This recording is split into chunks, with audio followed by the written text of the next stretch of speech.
Il n'y a pas que l'automobile qui est affecté par les droits de douane mis en place par Donald Trump, il y a aussi le secteur des cosmétiques. Et on va en parler avec vous, Sandrine Dahan. Bonjour. Bonjour. Vous êtes fondatrice et directrice générale de Skinaptics, une marque de cosmétiques française. Vous avez fondé cette marque il y a 14 ans. Est-ce que vous sentez déjà les effets du rehaussement des droits de douane mis en place il y a 5 jours par Donald Trump? Oui, en fait, nous ne sommes pas encore aux États-Unis. Nous avons le projet, mais en fait, on a un impact par ricochet, car nous devions lancer la marque Skinaptics au Canada dans 1 mois. Dans combien de points de vente? 700 points de vente à peu près. Et c'est quand même un projet qui est mis en place depuis 1 an et demi. Et voilà, quelques jours après l'élection de Monsieur Trump, le distributeur nous a annoncé que pour l'instant, le projet était mis en stand-by. En pause. Alors souvent on me pose la question, mais pourquoi le Canada? Parce que nous avons des accords de libre-échange entre l'Europe et le Canada. En fait, c'est que ce gros lancement impliquait des marques américaines et françaises. Ah ouais.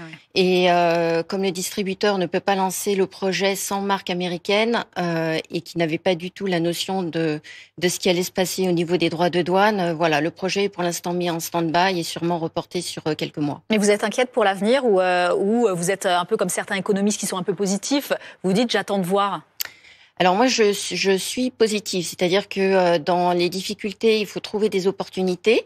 J'essaye toujours de trouver des solutions et aujourd'hui, en fait, on essaye de trouver d'autres solutions pour entrer sur le Canada via des distributeurs avec qui nous avions contact avant de lancer avec ce nouveau distributeur.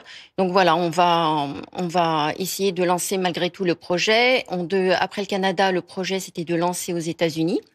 Et puis après, de toute façon, nous... Ça, vous y croyez encore ou pas du tout? Oui, j'y crois honnêtement. De toute façon, pour l'instant, on est dans le flou. Le monde entier est dans le flou.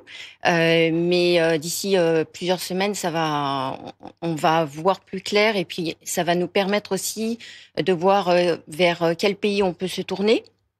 Au niveau de nos projets, est-ce qu'il vaut mieux plutôt aller vers l'Asie, où nous sommes déjà, nous sommes au Japon, en Corée du Sud, mais voilà, le monde est vaste, il n'y a pas que les États-Unis, on peut trouver d'autres opportunités. Et concrètement, à peu près, l'impact sur votre chiffre d'affaires, à combien vous le chiffrez? C'est à peu près le lancement Canada qui est mis en stand-by, c'est à peu près 40% du chiffre d'affaires 40%. Qui pouvait être impacté.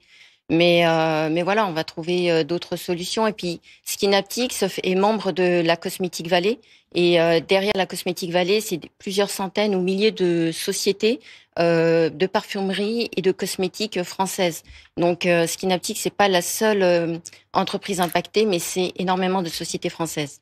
Merci beaucoup, Sandrine Dahan. Merci à vous. Je rappelle, vous êtes fondatrice, directrice générale de Skinaptics. Rappelons qu'on exporte 23 milliards de cosmétiques, notamment vers les États-Unis. Oui. Et justement,